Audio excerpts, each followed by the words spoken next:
गुरु जी का एक एक वचन हमारे लिए अमृत के समान है। बोलते है लाखों से बढ़ के वचन ये तुम्हारे, बस अपने लाखों से बढ़ के ये वचन है। हर एक को जिसके अंदर में श्रद्धा है, विश्वास है, उसको ये वचन बहुत प्यारे लगते हैं। श्रद्धा विश्वास नहीं है तो उनको समझ ही नहीं आएगा कि क्या होता है ज्ञान, इसका मतलब क्या है, वो लोग नहीं समझ पाएंगे। लेकिन उपजे चाह साध के संग, साध संगत के बीच में बैठते हैं तो चाह उपजती है कि हम भी जानें, हम भी समझें, हम भी सीखें। फिर हमारी उन्नति भी होती जाती है जब सीखते जाते हैं तो। और हमें अपने को देखना है। सुख बाहर नहीं है, सुख हमारे अपने अंदर है। अपने अंदर की खोज ये हमको सत्संग के माध्यम से मिलती है। गुरु इसमें सहायक होता है। सच्चा ब्रह्म ज्ञान देके वो हमको हमारे अंदर ही सुख दिखा देता है, हमारे अंदर ही भगवान दिखा देता है। लखाया गुरु ने मुझ में ही मेरा प्यारा राम, हमारे अंदर दिख जाता है। और जब अपने अंदर है तो सब तरफ, हर तरफ दिखेगा। जैसे हमारे घट में भगवान है वैसे सबके घट में भगवान है। तो हम पहले अपने को देखें। कई बार क्या होता है हम दूसरे को देखते हैं, दूसरे ने ऐसा किया, दूसरे ने वैसा किया। कभी कभी गुरुजी से लोग बोलते थे, हम जब निकलते हैं ना तो लोग हमको ऐसे देखते हैं तो वैसे देखते हैं। कोई क्रोध से घर में कोई व्यक्ति देखेगा, कोई कैसे देखेगा, कोई कि जाने कहाँ ये लोग सत्संग में जा रहे हैं। या कभी सत्संग से वापस जाओगे अपने घर तो आपको किसी का ऐसे क्रोधित या रूठा हुआ चेहरा ऐसे दिखेगा, हाव भाव, तो उसका चेहरा देख के ऐसा लगता है वैसा लगता है। तो गुरुजी कहते थे कि तुम अपने भाव अच्छे रखो, और फलाने ने मेरे को देखा तो ऐसा किया, तो तुमने उसकी तरफ क्यों देखा? तुम देखो ही नहीं उसकी तरफ। अगर मान लो कोई आपको देख के कुछ ऐसी प्रतिक्रिया करता है जो आपको पसंद नहीं है और आपको पता है वो व्यक्ति ऐसा ही करेगा, तो फिर हमें उसकी तरफ देखने की आवश्यकता ही क्या है? हम अपने को देखें, हम अपने हाव भाव को देखें, हम अपने एक्टिविटीज़ को देखें। बनाना तो अपने आप को है। जैसे भी बात चल रही थी, है तो सारा ज्ञान अपने ही लिए, दूसरे के लिए नहीं है। और हम क्या करते हैं कि हम अपने को नहीं देखते और हम बाहर दूसरे को देखते हैं। तो तुम अपना चेहरा नहीं देखते, उसका प्रतिबिंब देखते हो। सुख देखा नहीं, उसकी परछाई ही देखी है। आईने में भी जब खड़े होके अपने आप को देखते हैं तो हम कहते हैं मैंने अपने आप को देखा। वास्तव में अपने को कहाँ देखा? अपनी परछाई को देखा ना। जो आईने में तुम दिखाई दे रहे हो, कहते हो देखो ये मैं हूँ, फोटो में ना ये मैं हूँ, ये मेरी फ़ोटो है, ये मैं हूँ, मैं अपने को देख रहा हूँ, आईने में अपने आप को देख रहा हूँ। मगर वास्तव में तो अपने आप को नहीं देख रहे होते, वो तो तुम्हारी फ़ोटो है, तुम्हारी परछाई है। आईने में भी तुम्हारा अक्स है। क्योंकि अगर तुम वो होते तो उधर तुम्हारी परछाई को कोई अगर कुछ करे तो तुमको ऊपर तो असर नहीं है ना। तुम्हारी आईने में जो तुम दिखते हो उसको कोई अगर गुलाल लगाए तो तुमको नहीं लग जाएगा, उसके ऊपर कोई कीचड़ लगा दे तो तुमको नहीं लग जाएगी। वैसे कहते हो ये मैं हूँ। तुम्हारी तस्वीर को अगर मान लो कोई लगा दे, अच्छी चीज़ ख़राब चीज़, गुलाल या कीचड़, तो भी तुमको नहीं लगेगी, खराब लगेगा। मेरी तस्वीर को ऐसा कर दिया। लोग विरोध प्रकट करने के लिए नेताओं के या जिसको भी विरोध प्रकट करते हैं उसके पुतले जला देते हैं। तो सचमुच में उसको थोड़ी जलाया, लेकिन बुरा लगता है कि देखो हमारी तस्वीर या हमारा पुतला बना के जला रहे हैं, विरोध प्रकट कर रहे हैं। तो उन सब में मैंने अपने आप को मान लिया कि मैं वहाँ हूँ, इसलिए हमको परेशानी होती है। वास्तव में तो मुझ तक तो कोई पहुँच ही नहीं सकता। मुझ आत्मा तक कौन पहुँचेगा? मुझ ब्रह्म तक कौन पहुँचेगा? जो मुझ आत्मा तक, मुझ ब्रह्म तक पहुँचेगा तो वो तो मेरा रूप होकर ही पहुँच पाएगा। भगवान से मिलने के लिए भगवान होना पड़ेगा। आत्मा को जानने के लिए आत्माकार अवस्था में आना पड़ेगा। एवड ऊंचा होवे कोई, तिस ऊंचे को जाने सोई। जो खुद इतना ऊंचा उठेगा वही तो दूसरे को देख सकता है उतना ऊंचाई पे जाके। एक बार एक संत थे, दादू साहब उनका नाम था। तो कोई महिला आई, बूढ़ी महिला किसी कारण से बड़ी क्रोधित थी, तो आके उनको बहुत अपशब्द कहे, बहुत बोला, अपमानित किया। उनके ऊपर कोई प्रतिक्रिया नहीं हुई, वो शांत बैठे थे। अब उसको लगा ना मैं इनको इतना कह रही हूँ, ये भी तो पलट के कुछ जवाब दें, कुछ कहें, जैसे सुन ही नहीं रहे हैं। तो बिल्कुल उसके पास चली गई। फिर कहती है तुमसे कह रही हूँ, तुमको सुना रही हूँ। उनका कंधा कॉलर पकड़ के ऐसे हिला दिया, तुमको बता रही हूँ। तो उन्होंने बड़े प्यार से कहा कि माई तुम तो मुझे पहचानती नहीं हो, तुम मेरे को क्यों कहोगी, तुम मुझे कहाँ जानती पहचानती हो। तो बोली मैं अच्छी तरह जानती पहचानती हूँ, तुम तो दादू साहब हो। बोला नहीं, तुम जिस दिन मुझे पहचान जाओगी उस दिन तुम्हारा ये क्रोध खत्म हो जाएगा, उस दिन तुम मेरे अपमान करना छोड़ दोगी। तुमने अभी जाना नहीं, अभी पहचाना नहीं। तुम बाहर को देखती हो और बाहर के कार्य देखती हो, क्योंकि संतों के साथ भी कभी लोग अकारण ही वैर रख लेते हैं, क्योंकि उनके परिवार के लोग आते हैं सत्संग में और वो उनको पसंद नहीं आता। तो उनको लगता है शायद इस संत ने भड़का दिया, बहका दिया, जो ये अब हमारी तरफ ध्यान नहीं देता, सत्संग की तरफ ही ज़्यादा ध्यान देता है। तो इसलिए कई बार लोगों को इस जो गलतफहमी हो जाती है, इसके कारण से संतों से शत्रुता हो जाती है, वैर विरोध हो जाता है। बात को समझ नहीं पाते हैं इसलिए, लेकिन जब समझ पाएंगे, समझेंगे सही बात है, तो फिर वो भी उसी राह पे चलेंगे। अब संत और असंत जगत में दोनों हैं। हमें पहचान होनी चाहिए संतों की भी और असंतों की भी, लेकिन वो पहचान भी हमको समझदारी से मिलती है, विवेक खुलता है तो हमको समझ में आता है। कहीं और जो हमारे अनुभवी अपने जीवन में लोग हैं, उनकी बात मानने से पता चलता है। कुछ आप ऑब्ज़र्व अपना ठीक से करते हो तो आपको पता चल जाता है कौन सही है तो कौन गलत है। फिर सही जो है उस मार्ग पे चलो और जो गलत है उस मार्ग को हम छोड़ दें। तो हमें अपना इतना विवेक हमारा खुला हुआ हो, ऑब्जर्वेशन हमारा इतना सही हो, साथ साथ बाकी और भी जो वास्तव में आपको लगता है कि सही है, महान है, अनुभवी हैं, बड़े लोग हैं, उनकी भी, सबकी, पंचों की सबकी राय हमको लेनी पड़ती है। और फिर हम भी अपना दृष्टिकोण रखते हैं, तब हमको समझ में आता है कौन सही है तो कौन गलत है। तो अगर जो सही होता है तो उसका साथ दो, उसके साथ आगे बढ़ो। जब पता चले कि ये अंदर से सही नहीं है या इसमें आगे चल के हमारा नुकसान हो सकता है, हो रहा है, तो वहीं से मुड़ जाओ। समझ में आएगा ना ये मार्ग मेरे लिए ठीक नहीं है। गलत रास्ते पे आपकी गाड़ी जाती है तो जब पता चल जाता है ये गलत है, तभी से तो मुड़ जाते हो। जब तक नहीं पता था उस मार्ग पे चलते ही जा रहे थे, कई किलोमीटर आगे निकल गए, लेकिन जैसे ही मालूम पड़ा कि अरे ये तो हमने गलत राह पकड़ ली थी, ये सड़क मुझे मेरी मंजिल पे नहीं पहुंचाती है, तो वहीं से मुड़ जाते हैं।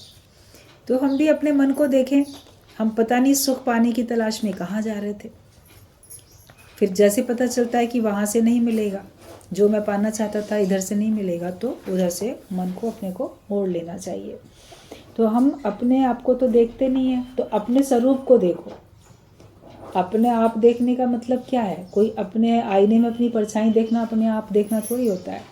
अपनी तस्वीर देखना अपना आप नहीं होता, लेकिन अपने को जानना अपना आप देखना होता है कि मैं अपने को तो देखूं, मैं क्या हूँ, मेरे हाव भाव कैसे हैं, मेरे विचार कैसे हैं, मेरी स्थिति कहाँ है, क्या है, मैं अपने को क्या समझता हूँ, क्या मैं अपने को ये 5 तत्वों की देह, नाम, रूप यही समझता हूँ, लेकिन मैं इन सबको धारण करने वाला हूँ।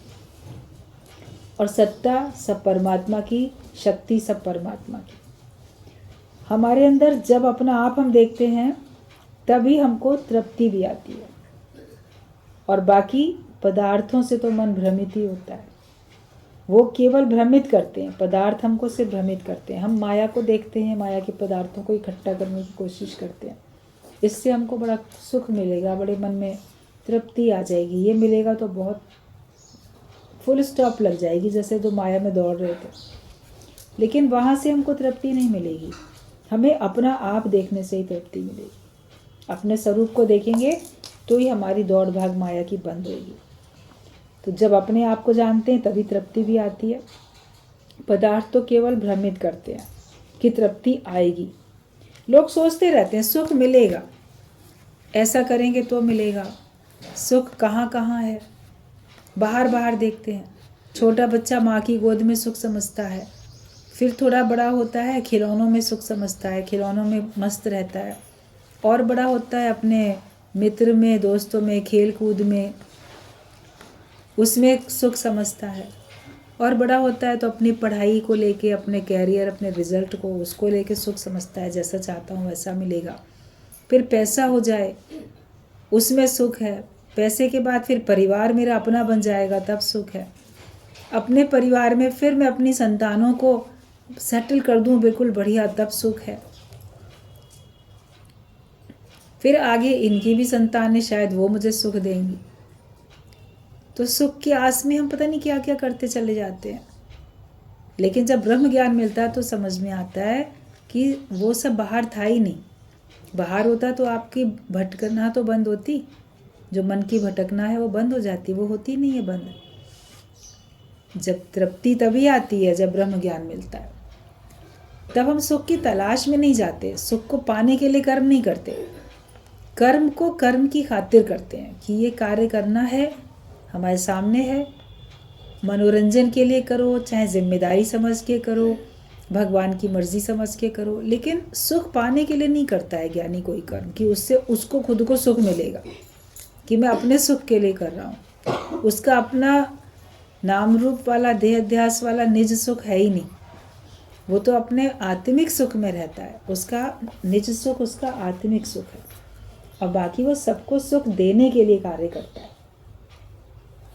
एक होता है कि आप कहीं घूमने जाओ किसी शहर में, मान लो लखनऊ में आप घूमने के लिए निकले, तो देखने गए कि ठीक है हम इमामबाड़ा देख के आते हैं, हम ये चीज़ देख के आते हैं। तो एक आप अपने लिए गए, एक वहाँ पे जो गाइड होता है वो भी जाता है, वो कई बार जाता है उसी जगह पे। दिन भर में गाइड कितनी बार जाता है उस प्लेस को दिखाने के लिए, वो भी जा रहा है, और वो तो कई बार जा रहा है। लेकिन हर बार जो जा रहा है वो दूसरों को गाइडेंस देने के लिए जा रहा है ना, वो अपना देखने के लिए थोड़ी जा रहा है।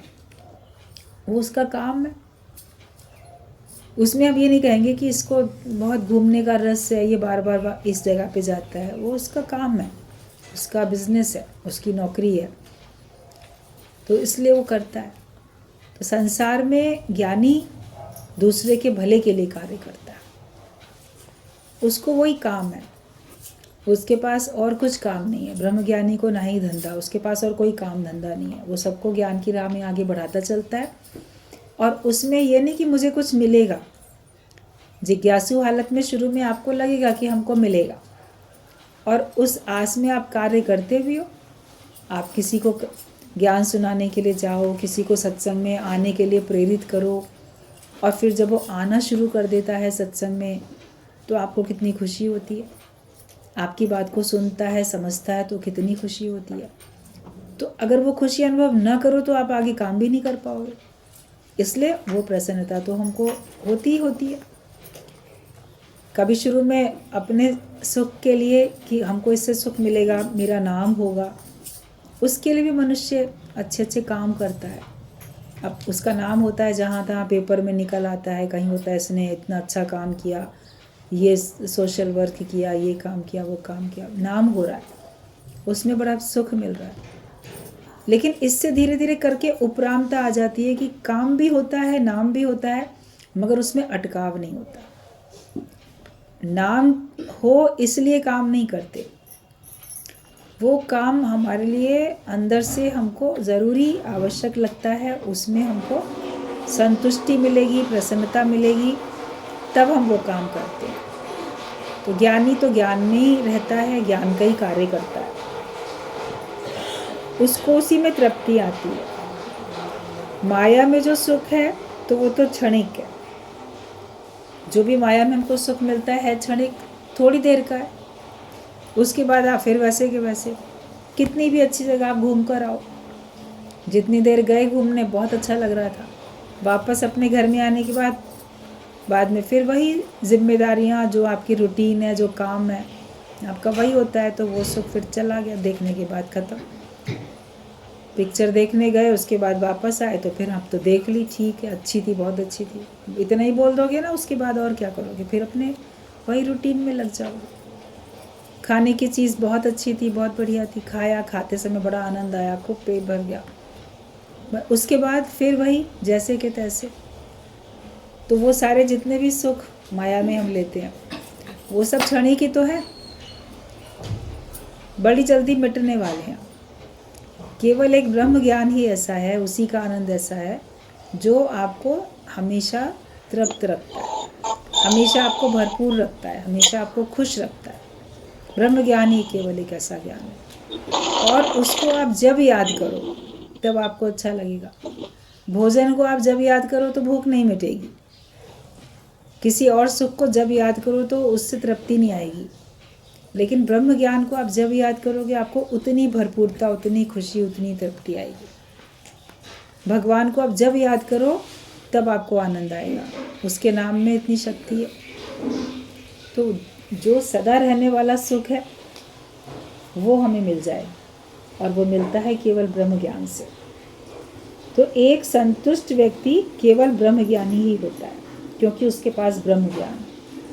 बाकी सब लोग जो है माया में असंतुष्ट हैं।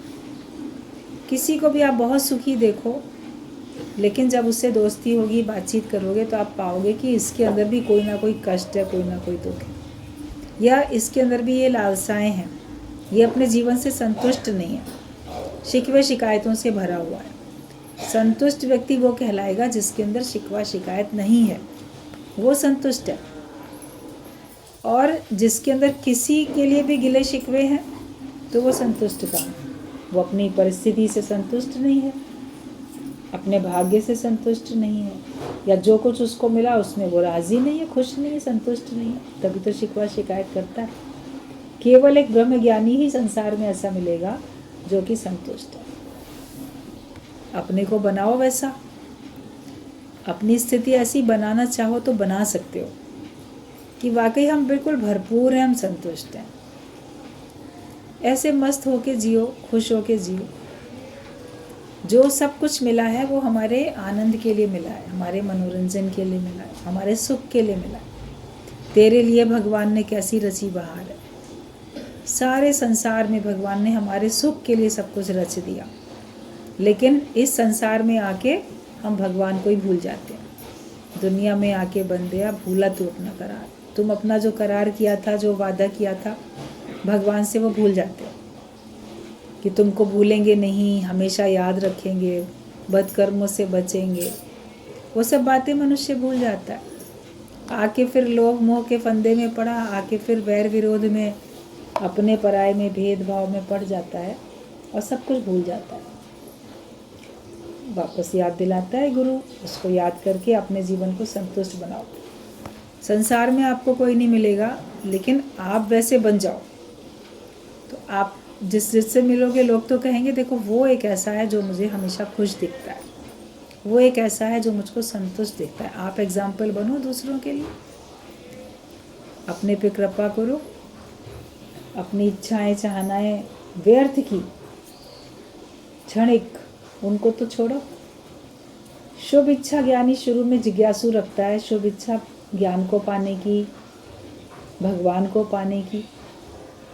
उसके लिए उसकी संसार की सारी इच्छाएं छूट जाती हैं और फिर वो मुक्त हो जाता है, संतुष्ट रहता है अपने जीवन में। सब संसार में दूर से अच्छे लगेंगे, दूर के ढोल सुहावने, पहाड़ की तरह सब पथरीले सुंदर लगेंगे, लेकिन वैसे सब पत्थर लगेगा, बड़े कठोर हैं, बड़े पथरीले हैं।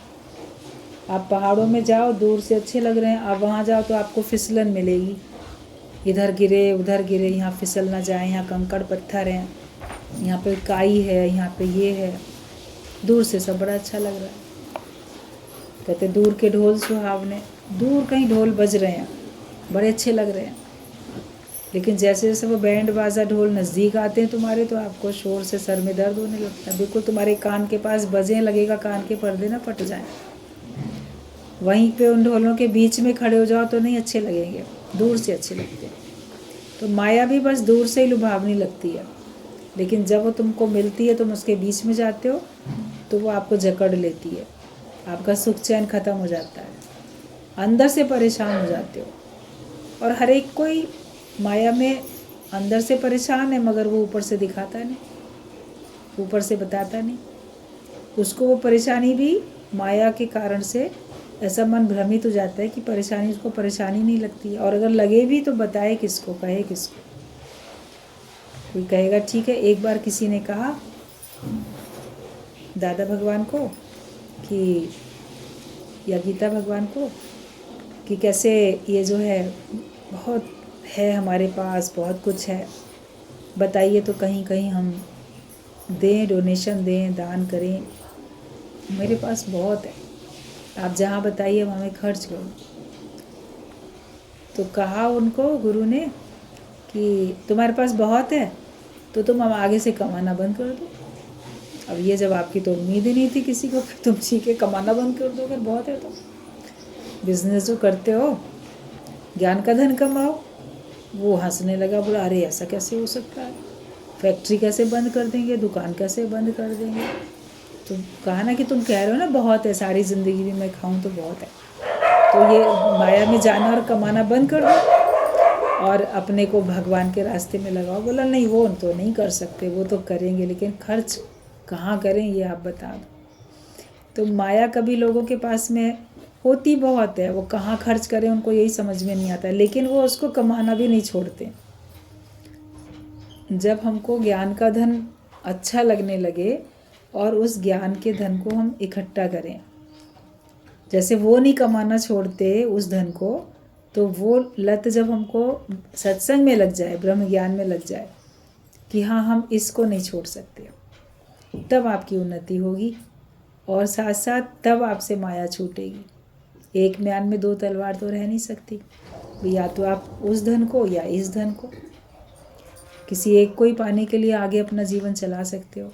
और ये बात ध्यान रखना कि जब आप ज्ञान के धन को पाने के लिए आगे बढ़ोगे तो वो धन आपकी जितनी आवश्यकता भगवान ने समझी होगी उस हिसाब से आपके पास प्रारब्ध अनुसार आएगा। हर एक की अपनी प्रारब्ध है, तो उसके हिसाब से आएगा भी उसके पास वो। लेकिन अगर आप माया के पीछे पड़ोगे तो ज्ञान का धन आपके पीछे पीछे नहीं आएगा, उसके लिए पुरुषार्थ करना पड़ेगा। माया के लिए हमको प्रारब्ध पे भरोसा रखना चाहिए और भगवान के लिए, ज्ञान के लिए हमको पुरुषार्थी बनना चाहिए। उल्टा काम कर देते हैं, भगवान को भाग्य भरोसे रख देते हैं। भाग्य में होगा तो ज्ञान मिल जाएगा, भाग्य में होगा तो भगवान मिल जाएंगे। और माया के लिए बहुत दौड़ करते हैं। माया के लिए नहीं कहते कि भाग्य में होगा तो बहुत मिल जाएगी, वो भी भले पुरुषार्थ करते हुए आप दिखते हो, मगर उसके साथ साथ आपकी प्रारब्ध के अधीन है ना। बराबर का पुरुषार्थ सब लोग करते हैं, बराबर नहीं मिलता उनको, किसी को कम किसी को अधिक मिलता है। ज्ञान के लिए हर एक को अकेले अकेले अपना अपना पुरुषार्थ करना पड़ेगा। तुम्हारे हिस्से का कोई और ज्ञान का धन कमा के तुमको नहीं दे सकता, वो धन तो तुम्हारे हिस्से का भी कोई और कमा के तुमको दे देगा कि चलो ठीक है तुम ये ले लो और इससे अपना गुजारा कर लो। मगर ज्ञान के धन को तो आपको अपने अंदर धारण करना पड़ेगा ना, तब तो वो आपको मिलेगा, तब तो उससे आपका निश्चय पक्का होगा। मेहनत अपने से स्वयं से करो। तुम अपने स्वार्थ से ही प्यार करते हो, व्यक्ति को प्यार नहीं करते। संसार में सब क्या है, स्वार्थ से प्यार करते हो। देखने में आता है इसका इससे बहुत प्यार है, लेकिन कब तक है प्यार, किसका रहा, कैसा रहा, कब तक रहता है? जब तक स्वार्थ पूरा होता रहता है तब तक प्यार बना रहता है, और जब स्वार्थ पूरा होना ख़त्म हो जाता है तो आप देखो प्यार भी ख़त्म होने लगता है, कम हो जाता है, फिर लड़ाई झगड़े बढ़ जाते हैं। जहाँ स्वार्थ होगा वहाँ पे झगड़ा होगा, और जहाँ प्रेम होगा वहाँ पे झगड़ा नहीं होगा, क्योंकि स्वार्थ नहीं है तो प्रेम है। जब तक आपस में मित्रों के बीच में भी, संबंधियों के बीच में भी स्वार्थ नहीं है तब आपस में बड़ा प्रेम है। लेकिन अगर एक भी स्वार्थ का ख्याल आया तो वो आपको दूर कर देगा, आपका झगड़ा आपको प्रेम से वंचित कर देगा। तो हम स्वार्थी क्यों बने, कुछ चाहने वाले दूसरे से क्यों बने? तो हमें अपने अंदर के स्वार्थ को देखना है। कोई हमको तभी तक अच्छा लग रहा है और दूसरे को भी हम तभी तक अच्छे लगते हैं जब तक हम उसकी मनमर्जी पूरी करते रहते हैं। लेकिन जब आप उसकी मनमर्जी पूरी नहीं करते हो तो आपको भी वो अच्छे नहीं लगते हैं। अपने को देखो कि हम स्वार्थी हैं कि हम दूसरे का, अपना जीवन, दूसरे का जीवन कैसा बनाने वाले हैं। स्वार्थ को तो ख़त्म करो, उसको तो छोड़ो। स्वार्थ से प्यार नहीं करो, लेकिन परमार्थ के लिए जियो। परमार्थी बनो, स्वार्थी नहीं बनो। मुझे इससे ये मिल जाए तब मैं ऐसा करूं। हमें किसी से कुछ ना मिले तो भी हम सबके लिए अच्छा कार्य करते चले जाएं, अच्छी भावना सबके लिए हम रखते चले जाएं। ज्ञानी अपने भीतर के आनंद को पकड़ लेता है, उसको नहीं छोड़ता। तो हर स्थिति में, हर परिस्थिति में वो आनंद में ही रहता है। आप अपने अंदर के आनंद को छोड़ देते हो, बाकी बात पकड़ लेते हो। मन बड़ा खुश खुश है, आप बड़े खुश हो, कहीं जा रहे हो, किसी से मिले, या कोई घर में आया उससे मिले, या कोई विचार ही अंदर से दूसरा आया, तो आप देखो अपने आनंद वाले विचार को छोड़ के आप दूसरा विचार फौरन पकड़ लेते हो और फिर उसी को याद करके फिर आप अपने आनंद से हट जाते हो। सत्यचित आनंद स्वरूप जो हम हैं, तो हम अपने सच्चे स्वरूप से हट जाते हैं। फिर हम अपने को दुखी, उदास, मायूस, कुछ भयभीत, चिंतित कुछ ऐसी करने लग जाते हैं। तो हमने अपने आनंद को तो पकड़ के रखा नहीं। कभी आपको दिखेगा भी मेरी शांति भंग हो रही है, मेरे अंदर का आनंद कम हो रहा है, तो तुरंत उसको कस के पकड़ लो कि जाने ना पाए, कि मुझे उसी पे ही फोकस करना है, उसी पे ध्यान देना है। अपने लिए इतना हमको पुरुषार्थ करना ही करना है, वरना वो करोड़ों से भी अधिक कीमती हमारी मन की शांति है, हमारे अंदर का आनंद है, जो धन देने पे भी नहीं मिलेगा, किसी भी विचार से नहीं मिलेगा। दूसरा जो भी ज्ञान हम रखते हैं उससे जा रहा है, ज्ञान के विचार से अपने सच्चे स्वरूप में आने से ही मिलेगा, निस्वार्थ होने से ही मिलेगा। जिस दिन आप निस्वार्थ हो गए उस दिन आप संत बन गए सच्चे, और आपका आनंद कभी भी आपसे दूर जाएगा नहीं। आपकी शांति, आपकी स्थिरता कभी भी आपसे दूर नहीं जाएगी जिस दिन हम निस्वार्थ हो जाते हैं। सुख और दुख दोनों का जो स्थान है वो आपका परिवार ही है। परिवार में तुम्हें रहना आ जाए तो फिर परिवार बुरा नहीं है। कोई बोलता है दुख कहाँ पर है, सुख कहाँ पर है, तो आप अपने घर गृहस्थ में रहते हो, परिवार में ही है। तो क्या करते थे लोग पहले ज़माने में और आज तक भी, दुख सुख से हटने के लिए पहले ना परिवार से हट जाओ, घर छोड़ के जंगल में चले जाएं, घर छोड़ के आश्रम में चले जाएं। लेकिन जहाँ गए अपना तन और अपना मन तो साथ लेके गए, उसको ठीक किया नहीं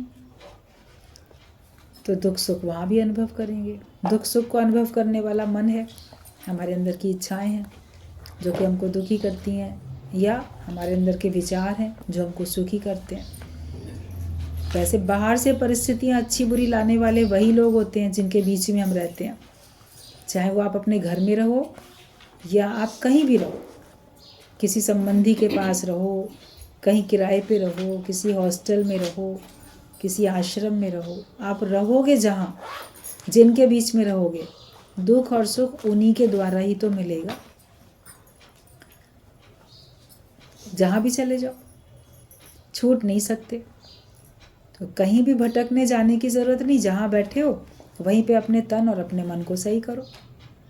आपका तन ठीक होना चाहिए, स्वस्थ होना चाहिए। उसके लिए जो भी आपको तरीके अपनाने पड़ते हैं, अपना आहार सही रखो, अपने विचार सही रखो, अपना व्यवहार सही रखो, अपनी योगा, एक्सरसाइज, खाना पीना हिसाब से। और फिर भी अगर कोई शरीर पे समस्या आती है तो डॉक्टर्स हैं, दवाइयाँ हैं। फिर मन अपना ठीक रखो, मन उसमें उलझे नहीं, परेशान ना हो जाए, क्यों खराबी आ गई शरीर में, अब कैसे ठीक होंगे, कब ठीक होंगे। इलाज करो, इंतज़ार नहीं, जब ठीक होना होगा तब ठीक हो जाएंगे। और मन जिन जिन से जो जो कुछ चाहता है वो आपकी इच्छा पूरी नहीं होती है तो आप दुखी होते हो। तो मन को ठीक करो कि मन, तुम जगत में जाते ही क्यों, किसी से उम्मीद करते ही क्यों हो।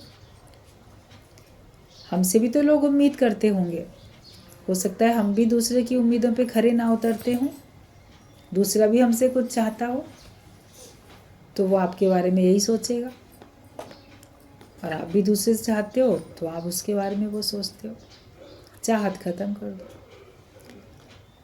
अपना जीवन भगवान को सौंप देना, यही एक काम रहता है जिज्ञासु का।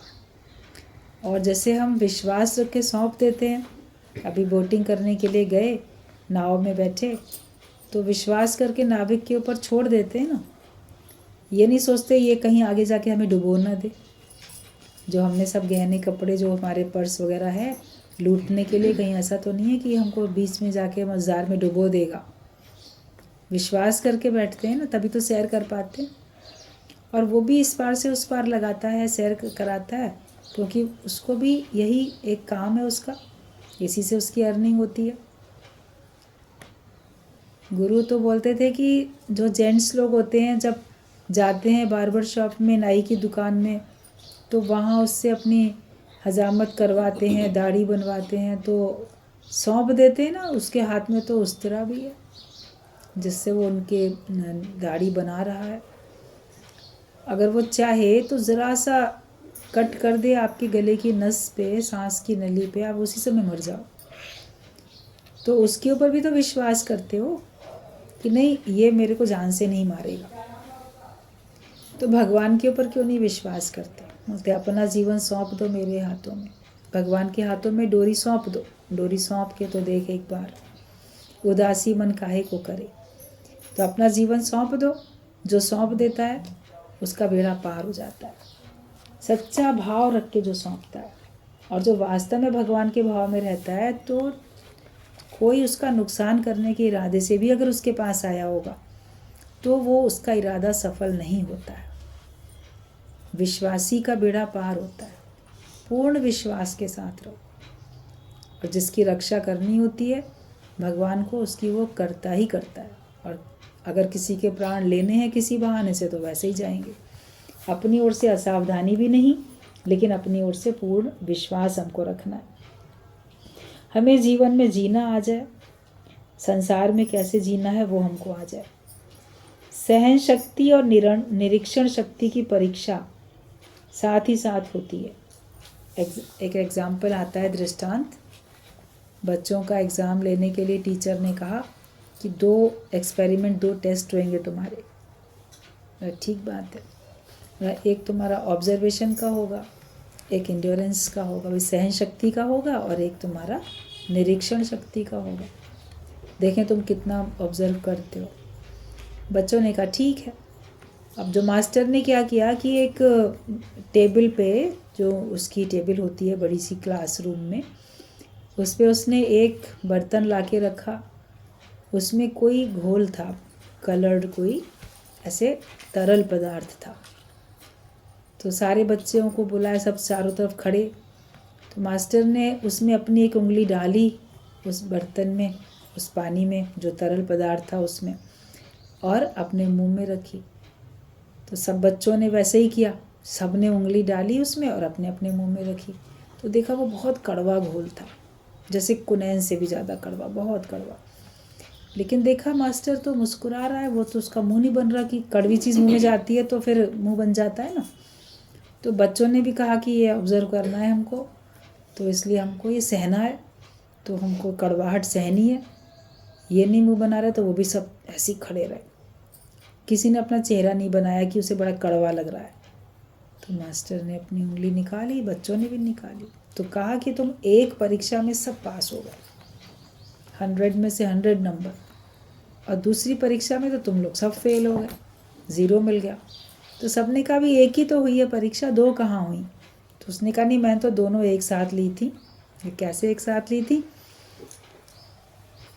तो बोले हमने जो उंगली घोल में डाली थी वो उंगली अपने मुंह में नहीं डाली थी। एक ऑटोमेटिक होता है ना कि इसने अगर ये उंगली घोल में डाली फिर मुंह में तो मतलब चखने के लिए डाली होगी, तो उंगली घोल में दूसरी डाली और अपनी चखी, उसके बगल वाली दूसरी उंगली मुंह में डाली। फिर तुम लोगों ने ऑब्जर्व ठीक से नहीं किया। अगर तुम ये देखते कि हमने कौन सी उंगली इस तरल पदार्थ में इसमें तरल पदार्थ में डाली है, और फिर मुंह में हमने कौन सी उंगली डाली? अगर तुमने वहाँ तक ऑब्जर्व किया होगा, शुरू में तो किया, इन्होंने एक उंगली डाली, मोटे तौर पे किया कि मुंह में डाल ली, मगर वो उंगली दूसरी भी तो हो सकती है। तो इसलिए ऑब्जर्वेशन अगर तुम्हारा ठीक होता तो तुमको सहना नहीं पड़ता। जो कड़वाहट सहनी पड़ी इतनी देर तक, वो तुमको सहनी नहीं पड़ती है ऑब्जर्वेशन अगर ठीक होता तो। लेकिन ये है कि सहन शक्ति में तुम लोग बहुत पास हो। तो गुरु का भी यही कहना होता है कि अगर हम ऑब्जर्व करेंगे सिचुएशन को, परिस्थितियों को और ब्रह्म ज्ञानी को, तो हमको अपने जीवन में कड़वाहट नहीं सहनी पड़ेगी। वरना हर एक को अपनी लाइफ में बड़ी कड़वाहट सहनी पड़ती है। ऐसा होता है तो दुख होता ही है, ऐसा होता है तो परेशानी होती है, ये तो दिक्कत की बात है ही है।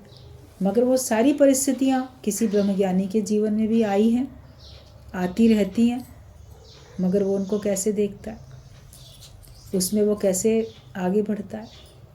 राम के जीवन में, कृष्ण के जीवन में वो तो अवतार थे, अवतारी पुरुष थे। संतों के जीवन में भी बड़े बड़े कष्ट भी दिखते हैं, मगर कभी लोगों की निगाह नहीं जाती कि इनके पास भी कष्ट हैं, लेकिन वो उन कष्टों में भी सम अवस्था में रहते हैं। उनको अगर हम ऑब्जर्व कर लें कि जब हमारे संत, हमारे अवतार इतनी इतनी कष्टों को सह सकते हैं। गुरु नानक देव के बाद से लेके उन्होंने भी और सब ने भी, सिख धर्म में भी 10 गुरुओं ने भी कितना कितना कष्ट तो सहा अलग अलग प्रकार से। क्रिश्चियंस में भी क्राइस्ट ने कितना कितना कष्ट तो सहा अलग अलग प्रकार से, सभी ने तो सहा। तो अगर आप देख लो कि उन्होंने कैसे किया सब उस समय, ऑब्जर्व अगर हम ठीक कर लें तो लगेगा कि इतने कष्ट हमारे ऊपर नहीं आए। गुरु का कहना होता था कि सीता और मीरा जैसे कष्ट तुम्हारे ऊपर नहीं आए। सीता के ऊपर कितने कष्ट आए, राजा की बेटी थी, राजा के घर में गई शादी होके, लेकिन फिर भी उसको जंगल में कितने कितने कष्ट राम के साथ सहने पड़े। फिर रावण उसको चोरी करके ले गया, वहाँ उसको कितने कष्ट सहने पड़े। फिर कैसे वो अग्नि परीक्षा भी दे के आई, फिर उसको वापस कष्ट सहने पड़े, फिर दोबारा से उसको घर से निकाल दिया गया। और कैसे वो एक गर्भवती महिला, अगर वैसे देखो तो किस स्थिति में उसको घर से बाहर छोड़ दिया गया कि वो जाने उसका काम जाने, जिए या मरे। और वहाँ उसने कितने कष्ट सहे, मगर फिर भी वो भगवान के भाव में ही रही, कोई शिकवा शिकायत नहीं किया। ऋषियों के आश्रम में भी पहुँच गई, लवकुश बच्चों को भी जन्म दे के उनको भी अच्छी शिक्षा दी। लेकिन फिर भी अंत में भी क्या हुआ, वो धरती में समा गई। उसको सुख का दिन कहाँ देखने को मिला, उसको नहीं मिला सुख का जीवन जीने के लिए। फिर अपने को देखो, क्या इस प्रकार के कष्ट आप सबके जीवन में आए हैं क्या? मीराबाई को भी जहर का प्याला पीना पड़ा और सब तरफ से ताने, कोई वो गलत भी नहीं थी, फिर भी कलंक उसके ऊपर लगने, केवल भगवान की भक्ति करती थी, इसी वजह से उसको भी देश से निकाल दिया। कितनी कितनी परेशानियां आई, आखिरकार वो भी भगवान की मूर्ति में समा गई। तो सबके ऊपर तो बड़े कष्ट आते हैं, भक्तों के ऊपर भी आते हैं, मगर जो उनको सह लेता है वो अमर हो जाता है। उसी को लोग आज दिन तक याद भी रखते हैं, उसी का आदर्श भी सब लोग देखते हैं। तो अपने जीवन में ये देखो कि मेरे पास जो भी सुख है, बहुत लोगों के पास नहीं है, लेकिन मेरे पास है। और जो मेरे पास दुख हैं, उनसे कई गुना बड़े दुख और लोगों के पास हैं, जो कि मेरे पास नहीं है। हर हालत में अपने को आप भाग्यशाली पाओगे, लगेगा हाँ वाकई भगवान ने कृपा की है और मैं बहुत भाग्यशाली हूँ। तो हमें अपनी सहन शक्ति भी रखनी है। अगर परीक्षा आती है तो उसमें सहो भी, और उसको अच्छे तरह से ऑब्जर्व करो, ये सब जो आया ये किसकी वजह से आया, क्यों आया, तो फिर आपका वो कष्ट फिर चला जाएगा। सारा संसार तो बैल के समान दिन रात जगत में बोझा ढोता है, लेकिन ज्ञानी भगवान के ऊपर रख देता है और वो आराम से चैन की नींद सोता है। वो ये सब तमाशा देखता रहता है, वो जानता है कि ये सब हो रहा है, लेकिन मैं करने वाला नहीं हूँ। तो वो सब देख के केवल दृष्टा होके वो चैन से रहता है। हम सैर करने आए हैं तो हमारा हर जगह स्वागत है। आप कहीं जाते हो किसी टूरिस्ट प्लेस पे, तो आप घूमने जा रहे हो वहाँ पे, तो आप देखते हो ना बोर्ड लगा होता है वेलकम का, कि इस क्षेत्र में आपका स्वागत है। जिस शहर से दूसरे शहर जाओ वहाँ पे आपको वेलकम का बोर्ड दिखेगा। और जब वापस आओगे तो विज़िट के लिए थैंक्स भी लिखा हुआ दिख जाएगा कि आप यहाँ आए, आगमन के लिए आपका बड़ा धन्यवाद है, फिर से आना। तो संसार में सैर करने जाओ तो सब जगह आपका स्वागत ही स्वागत है, सब अच्छा लगेगा। जहाँ घूमने जाते हैं वहाँ सब अच्छा लगता है, लेकिन जहाँ अपना बना के वहाँ रहने लग जाते हैं वहाँ कष्ट परेशानियाँ होती हैं। अभी हिल्स में आप घूमने जाओ, स्नोफॉल देखते हैं, बड़ी अच्छी लग रही है, टूरिस्ट लोग तो बड़ा खुश हो रहे हैं, नाच गा रहे हैं। और जो वहाँ के स्थायी जो निवासी हैं, वहाँ के स्थानीय, उनको बड़ी दिक्कतों का सामना करना पड़ रहा है। होते ही बर्फ़ में इतनी परेशानी हो जाती है, क्योंकि वो हमेशा रहते हैं वहाँ पे। थोड़े दिन के लिए तो घूमना अच्छा, लेकिन हमेशा अपना बना के अगर वो रहेंगे उस जगह पे, तो उनको बाद में दिक्कतों का सामना करना पड़ेगा। तो दावा न जमा लेना ये देश है बेगाना। केवल घूमने के लिए आओ इस संसार में, तो ये संसार अच्छा है, लेकिन यहाँ पे आप अपना बना के बैठ जाओगे तो फिर आपके लिए कष्टकारी भी होगा। ज्ञानी अपना कोई घेरा बनाता ही नहीं है, ये मेरा ये मेरा। वो कहता है मेरा है ही नहीं, सब तेरा है, क्या लागे मेरा, सब भगवान तुम्हारे ही है। अभी भी जैसे गुरु जी की बात चल रही थी, कोई कहीं भी जाता है आता है, सब फ्री है। अगर ज्ञानी है तो ज्ञान का कार्य कर रहे हैं, उसमें भी खुश हो जाओ, जिसको जहाँ जैसे अच्छा लग रहा है। हम ना किसी से बंधें, ना किसी को अपने में बांध के बैठें, सबको सही राह दिखाएं, सबको सही समझ दें। सही समझ मिलेगी तो हर व्यक्ति अच्छे ही रास्ते पे चलेगा। उसको कोई 24 घंटे उसके सर पे सवार नहीं कोई होगा बताने के लिए, अब ऐसा करो वैसा करो। उसको सही समझ मिल चुकी है, फिर उसके साथ कोई नहीं है तो भी वो अपनी उस सही समझ से चलता है। बच्चे बड़े हो जाते हैं तो अपनी समझ से चलते हैं। छोटे बच्चों को बोलना पड़ता है, बेटा हाथ पकड़ के चलो, उंगली पकड़ के चलो, सड़क के बीच में नहीं जाना, ऐसा नहीं वैसा नहीं। कितनी बातें सिखानी पड़ती हैं छोटे छोटे बच्चों को, क्योंकि हर समय किसी बड़े का होना ज़रूरी है उनके साथ। लेकिन बड़े हो जाते हैं तब थोड़ी ज़रूरी होता है, तब उनको खुद ही समझ होती है अपने को कैसे बचाना है।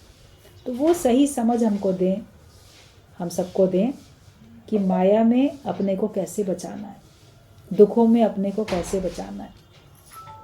हम सिर्फ सैर करने आए हैं, लेकिन जब सैर करने जाते हैं तो वहाँ पे हमें सब अच्छा लगता है, और अपने घर में हम नुक्स निकालते रहते हैं। जो अपना खुद का घर होता है वहाँ पे तो कमियाँ निकालते रहते हैं, ये कमी वो कमी, बाकी हमको सब अच्छा लगता है। तो कमी किसी में नहीं निकालो। जगत में बिना आग जले संसार। ज्ञानी हर बात में शुक्रिया अदा करता है कि चलो इस आग में कम से कम गुरु ने मुझे जलने से बचा लिया। आग से कैसे बचेंगे? पानी डालते हैं, आग से बच जाते हैं। तो प्रेम का पानी हमारे जीवन में पड़ता ही रहता है, तो हम इस आग से बचते रहते हैं। कहते प्रेम नीर में भीग बावरे, भीतर बाहर से। तो अंदर बाहर से आप प्रेम के पानी में उसमें अपने को भिगो के रखो, और जो बिल्कुल भीगा हुआ है उसके ऊपर आग का असर भी तो नहीं होता। बिल्कुल भीगा कपड़ा कोई पड़ा है एकदम पानी से लबालब तर, वहाँ आग लगेगी तो वो और चीज़ों को तो जलाएगी मगर उसको नहीं जला पाएगी, क्योंकि वो इतना पानी में डूबा भीगा हुआ है। और जलते हुए अंगारे को अगर आप किसी तालाब में झील में फेंक दो तो वो खुद ही बुझ जाएगा, वो पानी में थोड़ी आग लगा सकता है, उसको नहीं जला सकता। तो प्रेम में आप भीगे रहो, अगर भक्ति में प्रेम में अगर भीगे हो तो किसी प्रकार की भी विकारों की अग्नि, जगत की किसी प्रकार की भी अग्नि आपको जला नहीं सकती। लेकिन जब प्रेम नहीं है, सूखे सूखे हो, कहते हैं ना जिसके अंदर प्रेम नहीं होता कहते हैं बड़ा ये रूखा व्यक्ति है, बड़ा सूखा व्यक्ति है, इसके अंदर तो प्रेम नाम की चीज़ नहीं, मुस्कुराहट इसके अंदर है ही नहीं, खुशी इसके अंदर है ही नहीं। तो जो बिल्कुल रूखा सूखा होता है वो जल्दी जलता है, उसको आग जल्दी पकड़ती है, उसको विकारों की आग भी जल्दी पकड़ती है। लेकिन जो प्रेम में डूबा रहता है, तो प्रेम में कोई विकार नहीं होते हैं, और वो प्रेम आत्मिक प्रेम होता है। भाई बाहर का दिखावे वाला प्रेम नहीं होता है, आजकल तो प्रेम कह देना बड़ा सरल है, किसी को भी कह दो मैं तुमको प्रेम करता हूँ, आई लव यू, बस इतना बोल दिया तो सोच लिया हाँ ये बड़ा मुझको प्रेम करता। मगर वो प्रेम है क्या है वो वही जाने। एक आकर्षण को भी प्रेम कह देते हैं, स्वार्थ को भी प्रेम का नाम दे देते हैं, लेकिन प्रेम तो जो परमात्मा से लगता है, जो आत्मिक होता है, जो निस्वार्थ होता है, वही प्रेम होता है। जहाँ स्वार्थ है, कुछ चाहत है, तो वो प्रेम नहीं है। उसमें कामना, वासना, इच्छा, आसक्ति, अधिकार भावना, बहुत कुछ हो जाता है, लेने की भावना। वरना तो प्रेम तो केवल देने का ही है, देने का ही नाम है प्रेम। वन वे ट्रैफिक है, लेने की चीज़ नहीं है, देने का नाम है। आप प्रेम एक भावना है, वो भावना सबके हित के लिए जो होती है वो प्रेम की भावना है। जिसके साथ आपका प्रेम होगा आप उसका नुकसान तो नहीं चाहोगे ना, कभी भी किसी भी प्रकार का नुकसान नहीं चाहोगे। भगवान का हमारे साथ प्रेम है, वो हमारा नुकसान नहीं चाहता। गुरु का हमारे साथ प्रेम है, वो हमारा नुकसान नहीं चाहता। जिसका भी हमारे साथ प्रेम है वो हमारा नुकसान नहीं चाहते। लेकिन हमारा सच्चा फ़ायदा किस में है? ईश्वर की प्राप्ति से बढ़ के और कोई लाभ नहीं है। भगवान को पा लेने में ही हमारा सच्चा फ़ायदा है। बाकी कुछ भी हमको मिलेगा उसमें नुकसान है। तो जगत वाले जो हमको प्रेम करते हैं उसमें प्रेम में भी नुकसान है, क्योंकि हम भगवान को तो नहीं पाते, माया को पाते हैं। जन्म मरण के चक्कर में जाते हैं, अटक जाते हैं। ज्ञान से जो हमको अंदर से सच्चा प्रेम उपजता है उसमें हम भगवान को पाते हैं। वही हमारा सच्चा साथी, सच्चा ज्ञानी प्रेम, वही है हमारा सब कुछ। ईश्वर ही हमारे लिए सब कुछ है, क्योंकि वो हमारा कभी नुकसान नहीं करता है। अपने आप को प्रेम में सराबोर कर दो। अच्छी चीज़ तुम्हें बांटनी पड़ती है। ज्ञान अच्छा है वो तुमको घर घर देने जाना पड़ता है।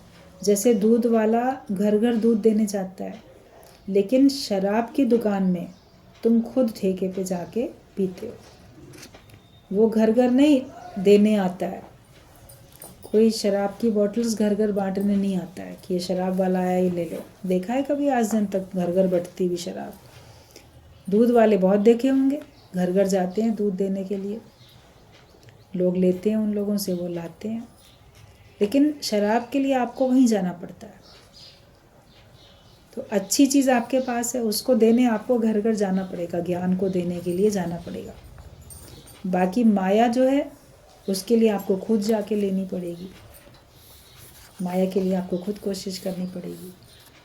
और भगवान तो किसी न किसी रूप में आके आपको घर घर आके आपको ज्ञान दे ही रहा है। गुरु ने सबको ज्ञान का खजाना देके राजा बना दिया, और गुरु को घर घर ज्ञान देने जाना पड़ता है, तब वो देता भी और राजा भी बनाते जाता है। तुम इस सत्य की कदर करो, देना सीखो तो तुम्हें खुशी आ जाएगी। जब सत्य की कदर करेंगे, देना सीखेंगे तो हमको खुशी आएगी। माया में मुकर जाओ और गुरु के संग से क्रांति लाओ तो तुम्हारे लिए मकर संक्रांति हो जाएगी। बोलते गुरु तुम मुकर जाओ, बोलते थे मुकर जाओ और दिवाला निकालो। ये पॉइंट बहुत चलती थी। क्या मुकर जाओ? कि मैं देह हूँ ही नहीं। मुकर जाओ इस बात से, मैं हूँ ही नहीं। दिवाला निकाल दो कि मेरा कुछ है ही नहीं। जिसका कुछ नहीं होता उसका कहते हैं ना इसका दिवाला निकल गया, उसके पास कुछ नहीं है। तुम ये मुकर जाओ कि मैं देह हूँ, मैं कुछ हूँ ही नहीं, और गुरु का संग लेके अपने अंदर एक क्रांति लेके आओ, क्रांतिकारी परिवर्तन आए। तो जब हम माया से मुकर गए और क्रांति आई तो हमारे लिए मकर संक्रांति हो जाएगी। और मकर संक्रांति का त्यौहार तो कितना मनाया जाता है, तो वो त्यौहार तो हमारे लिए रोज़ हो जाएगा। मकर संक्रांति पे लोग बहुत बहुत कुछ करते हैं, आयोजन करेंगे, गंगा स्नान करेंगे, दान करेंगे, और भी पूजा पाठ करेंगे, खुश होते हैं, सेलिब्रेट करते हैं ना। ज्ञानी का हर दिन सेलिब्रेशन में जाता है, वो हर दिन खुश होता है क्योंकि उसके अंदर में क्रांतिकारी परिवर्तन आ चुका है। हर एक अपने जीवन में देखेगा सत्संग के बाद तो उसको लगेगा अब मैं कितना बदल चुका हूँ, अब मेरे विचार इतने बदल चुके, मेरा स्वभाव इतना बदल चुका, तो फिर उसको लगेगा कि वाकई अब जो है मैंने ज्ञान को सही ढंग से समझा है। अपने अंदर में परिवर्तन लाओ, एक अच्छा परिवर्तन लेके आओ, तो फिर आपका हर दिन उत्सव बन जाएगा।